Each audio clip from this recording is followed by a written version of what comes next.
Welcome to this episode of It's the Crazy Math, Crazy Lookalike, Crazy Simple, Crazy Show. today's episode, Notation Disparity. So the first time that I really worked with vectors was last semester when I took my Calc 3 class, and my Calc 3 teacher told me to draw vectors like this, with the A and the arrow, and that's vector.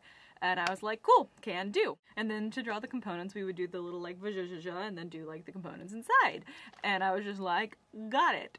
This is how vectors are drawn. Sweet. But now this semester I have linear algebra, which is like all about vectors and matrices, and my teacher was like, you know what? This is how mathematicians draw vectors. So I was like, okay, I'll draw vectors that way, because I'm kind of a mathematician in training. So I got it into my head and I was like, okay, Story, you are going to draw vectors with the brackets, you are going to draw vectors with the underline, you are going to stop drawing arrows on the top of your vectors. But then I went to my physics class and my physics teacher draws vectors like this.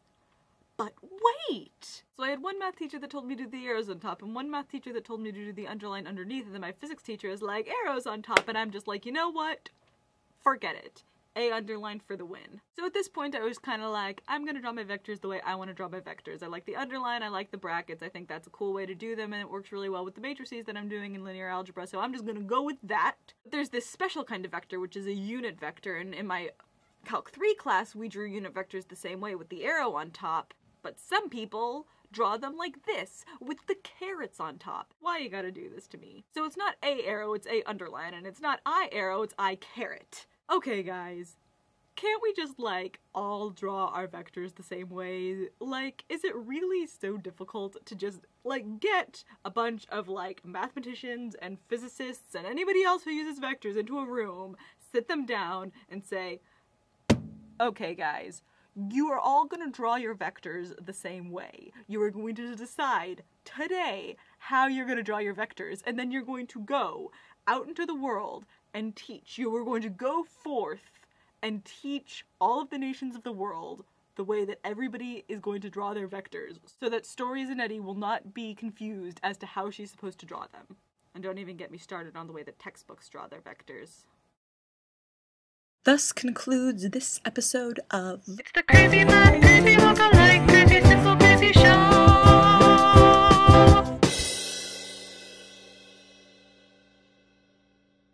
Hey, Courtney.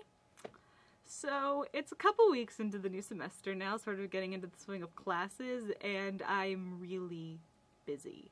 Like, I knew I was going to be really busy because I'm taking harder classes this semester, and I'm taking more classes this semester, and at like the last minute I decided to throw in this Ways of Knowing class, which is like a bunch of different engineering disciplines that work together to build like a robot, and I knew that was going to be time consuming, and I knew that was going to be difficult, but that doesn't mean that it's not time consuming and not difficult. And I knew data structures was going to be time consuming and difficult, but that also doesn't mean that it's not time consuming and not difficult, because just because you're prepared for something and just because you're expecting something does not make like the effect of that any less potent. The difficultness and time-consumingness of my classes has virtually nothing to do with my perception of it going in.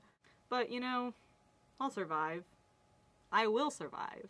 Yeah, as long as I know how to love, I know I'll be alive. I've got all my life to live, and I've got all my love to give, so I'll survive. Yeah, I'll survive. Also, this weekend I'm driving down to College Station with Carolina for Cindy's birthday, which is going to be super fun and super exciting, and of course your birthday is next weekend and you're going to turn 21! Yeah, though, that's pretty much it. I think I have enough footage now. See ya! Bye! It's the story